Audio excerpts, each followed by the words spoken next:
Professor, o que eu devo considerar como relevante quando eu estiver fazendo meu planejamento estratégico? É justamente para responder essa pergunta e trazer essa relevância que eu preparei essa trilha de aulas aqui para você. Vamos lá?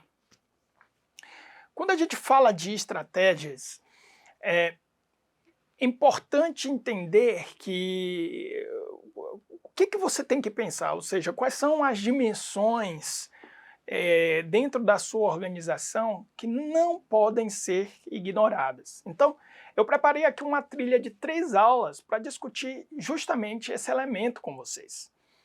Quando você fala de planejamento estratégico, você pode pensar em N dimensões, estabelecendo objetivos, considerando o ambiente interno, o ambiente externo, o microambiente, né, o macroambiente.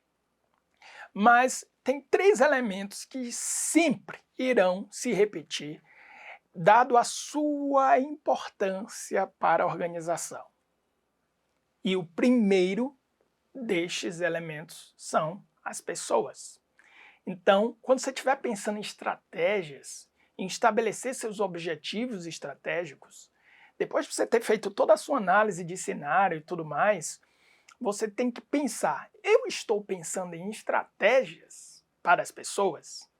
Porque ainda que você esteja, por exemplo, definindo um objetivo que vai mudar a cultura, o posicionamento da empresa, que vai afetar a gestão de marca, o branding dessa empresa, que vai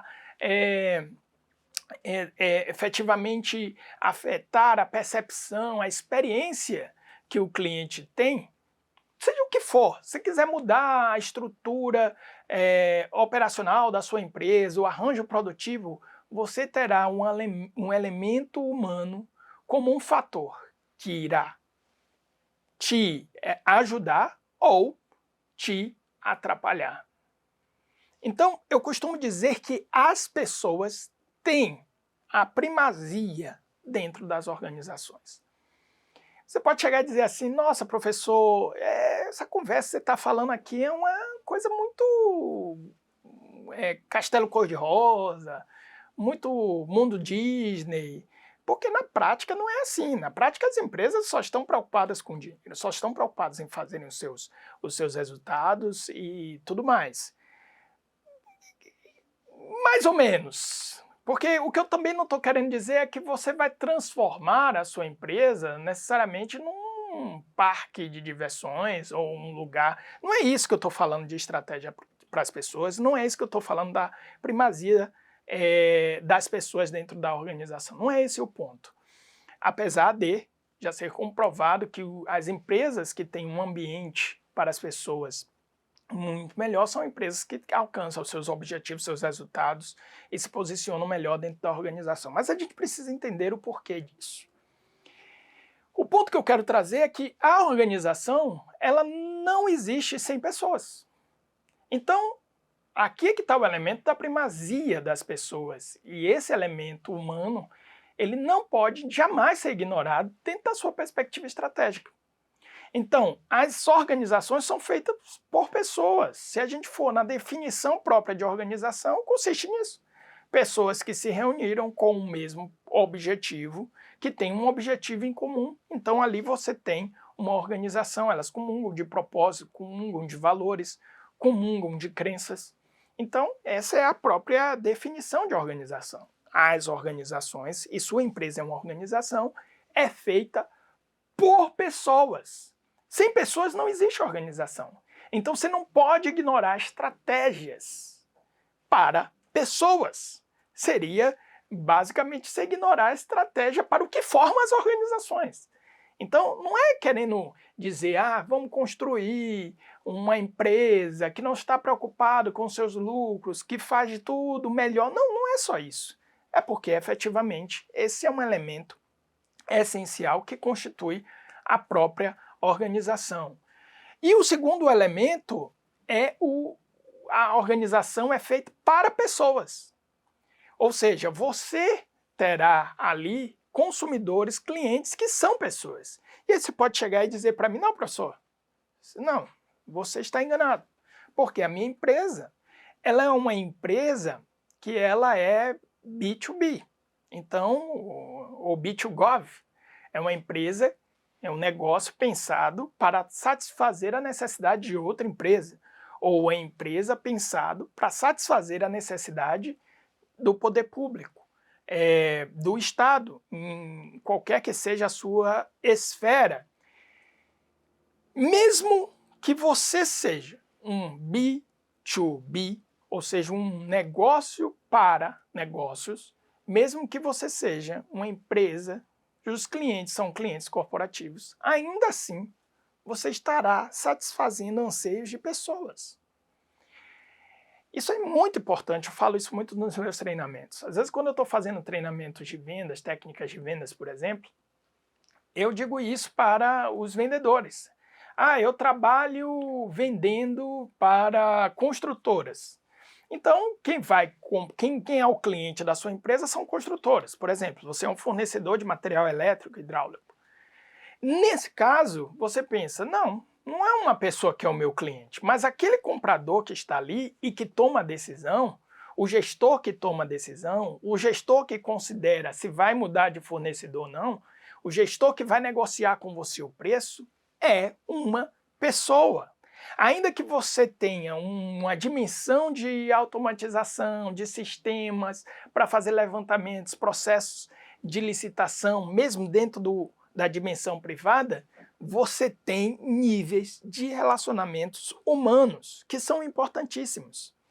Eu, por muito tempo, trabalhei com carteira de clientes, onde os meus principais fornecedores eram empresas e o poder público. Sempre eu dedicava no meu tempo o cafezinho com aquela pessoa que era responsável pelo setor de compra, que era responsável pelo setor de licitação. Nunca perdia de perspectiva essa dimensão humana. Então, em resumo, as empresas são feitas por pessoas. Então,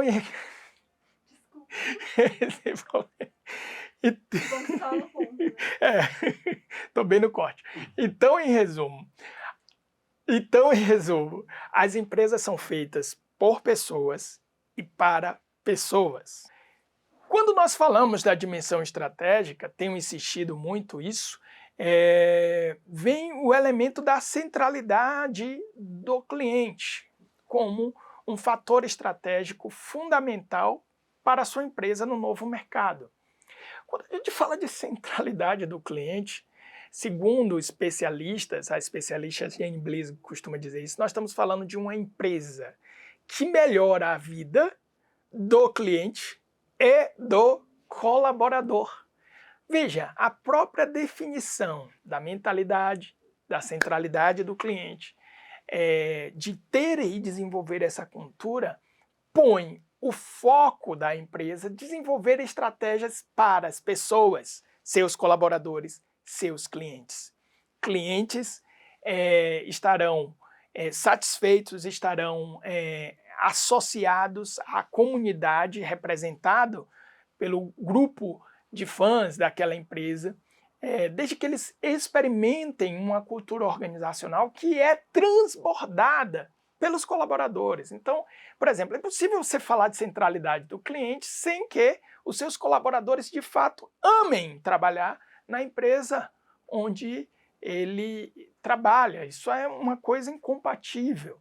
E aí já traz como é essencial, como é complexo, como você deve, dentro do seu planejamento estratégico, considerar os objetivos para que realmente a sua empresa seja um lugar legal para se trabalhar, seja um lugar onde as pessoas se sintam à vontade, seja um lugar onde as pessoas realmente façam parte de algo diferente, que impacta o mundo de forma positiva. Eu gosto daquela frase da Jane Bliss que diz: a centralidade, empresas centradas no cliente são empresas que os clientes não viveriam sem ela e os colaboradores amam participar dela. Então, isso só é possível efetivamente se você pensa em estratégias para as pessoas. Então, esse é o eixo fundamental para que você possa desenvolver os seus objetivos estratégicos e para que você tenha aí efetivamente um posicionamento e uma comunicação real do seu propósito dentro desse novo mercado. Aqui lembrando que quando a gente fala, por exemplo, de posicionamento no novo mercado, a gente tem que trazer um conceito mais amplo de marca, né? A marca, ela não é o símbolo, a mera identidade visual da empresa. A marca é uma experiência, o resultado de uma cultura experimentada, uma cultura que nasce dentro da organização. E ela transborda para a comunidade de clientes. Vou dar um exemplo. Digamos que a sua empresa, estrategicamente, é importante um valor estratégico que você tem é ser uma empresa inovadora, uma empresa que está aberta à inovação.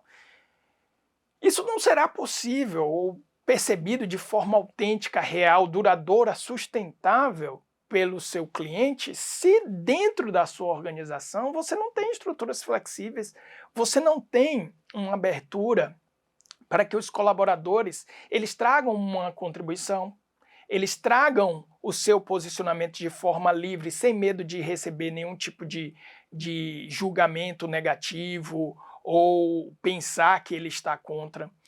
Você viabilizar que essas contribuições desse colaborador ele seja não só escutada, acolhida, mas que efetivamente haja espaço para que esse colaborador, junto com os demais, eles possam desenvolver projetos partindo dessa perspectiva trazida. Você não pode pensar em ser uma empresa inovadora se, por exemplo, você não dá liberdade para o seu colaborador errar. Como é que você tenta fazer algo novo e condena um erro? Não, mas você cometeu esse erro e aí pronto, aquilo ali, o colaborador ele é impulsionado por um medo de errar. Você não vai conseguir ser uma empresa inovadora se você impõe ao seu colaborador todo tipo de regra e norma, restringindo absurdamente a autonomia dele. Então, seja qual for o posicionamento, o que você quer comunicar em termos de marca, a experiência que você quer comunicar, que você quer proporcionar aos seus clientes no mercado, ele deve nascer primeiro dentro da própria organização. Porque esse colaborador é que vai transbordar isso efetivamente para os clientes. Não é impossível fazer essa desconexão. Isso foi possível num período onde o mercado era centrado num produto, centrado onde para o cliente bastava você fornecer para ele um produto de qualidade. Quando nós chegamos nessa dimensão da experiência, onde propósito, valores, cultura é percebido e relevante, claro que você tem que pensar nas estratégias, principalmente para o seu colaborador. Eu acho interessante uma mentalidade que começou a se desenvolver a partir daí.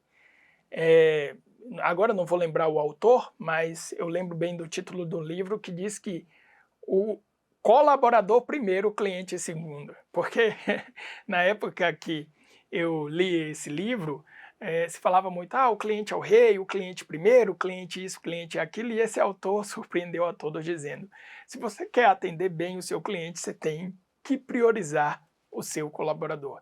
Então veja, aqui eu não estou desenhando um mundo cor-de-rosa, o castelo da Disney dentro da sua organização. Esse é o caminho para que você efetivamente tenha um impacto positivo e comunique a cultura adequada para a sua comunidade de clientes. Ignorar os colaboradores, não trazer para ele uma condição realmente positiva e estratégias específicas para as pessoas, será um grande tiro no pé.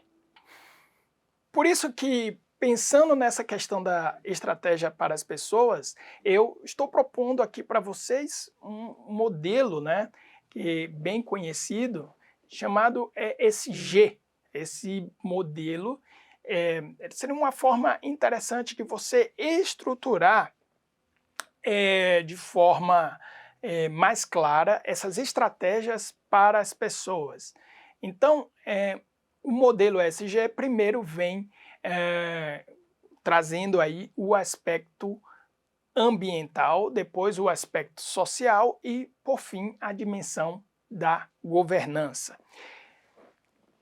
E aí você pensa assim, professor, mas espera aí, você está falando de estratégia para pessoas e o primeiro elemento que você está trazendo é uma dimensão ambiental, né, uma prática de gestão que leve em consideração a administração adequada dos recursos ambientais? Sim, sim. E aqui eu vou trazer por dois motivos. Primeiro motivo é porque, de fato, hoje nós temos uma comunidade de clientes, e aí, dependendo de qual seja o seu produto, de qual seja o perfil do seu cliente, isso é mais ou menos relevante, cada vez mais preocupado com os impactos ambientais do processo de consumo.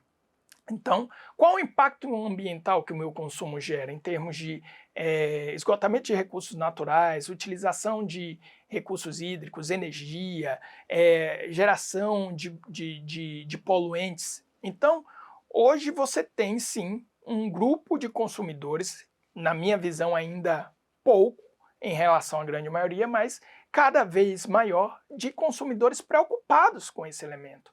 Então, se você vai pensar na estratégia para a pessoa, você tem que pensar no que efetivamente é um valor para os seus consumidores, o que é um valor para os seus clientes, o que também é um valor para os seus colaboradores, porque reduzindo esses impactos ambientais, obviamente você também está pensando e reduzindo possíveis consequências que esse processo produtivo pode trazer à saúde de um colaborador ali que esteja no chão de fábrica ou realizando essa produção específica. Então, o primeiro elemento é isso, porque você tem consumidores, são pessoas que compram seus produtos cada vez mais preocupados com essa dimensão ambiental. Mas o segundo elemento é o seguinte, eu acho engraçado quando as pessoas defendem preocupações ambientais e dizem, olha, a gente tem que cuidar agora, senão o mundo vai se acabar. E, sinceramente, isso é de uma extrema falta de consciência, de uma extrema arrogância. A humanidade, ela não vai conseguir acabar com o planeta. A humanidade tem que cuidar do meio ambiente pela humanidade. Eu não sei se você lembra, mas aqui já existiram dinossauros. E tudo indica por conta da queda de um meteoro que alterou todo o clima da Terra, essa espécie foi extinta. O que eu quero dizer com isso? Quero dizer que o impacto que os danos ambientais irão trazer é para a própria humanidade. O que vai acontecer é a humanidade se extinguir de forma prática e objetiva e a Terra vai se renovar, a natureza ela vai se renovar. Então sim, a preocupação ambiental traz fortemente um fator humano. E aí nós chegamos num segundo ponto, que é o aspecto social. Isso é bastante explorado já aqui durante essa aula, que significa como você está lidando com as pessoas internamente, os seus colaboradores, que tipo de organização é, que tipo de sociedade, qual o clima, qual o ambiente, né? Como as pessoas são respeitadas ali dentro. Então essa prática envolve essa dimensão de respeito, de valorização do fator humano dentro da organização, eliminando dimensões de preconceito, eliminando dimensões de assédios, todas essas questões, valorizando a dignidade da pessoa humana, não só o colaborador, como também os clientes, como também aqueles que estão em volta do processo produtivo, ou seja, são pessoas que se avizinham ali da sua empresa. Você tem que se preocupar com isso, você tem que se preocupar com essas pessoas e com o impacto social da sua organização, da sua estratégia. E, por fim, a governança. A governança diz respeito à sua gestão em si, como você presta informações. Isso também envolve pessoas, a partir do momento que envolve dimensões governamentais, recolhimento de tributos, que tem um impacto social, que é o compromisso com a sociedade, né? A própria dimensão dos resultados para os acionistas, que também são pessoas, que também são importantes dentro da organização e que com certeza são elementos que poderão aí estruturar as suas estratégias. Então, primeiro passo, primeiro ponto, estratégias para pessoas. Estou fazendo um planejamento estratégico. Eu consigo identificar objetivos estratégicos dedicados para as pessoas, impacto na vida das pessoas, então, primeiro check. E nós vamos para o próximo, mas esse fica para a nossa próxima aula.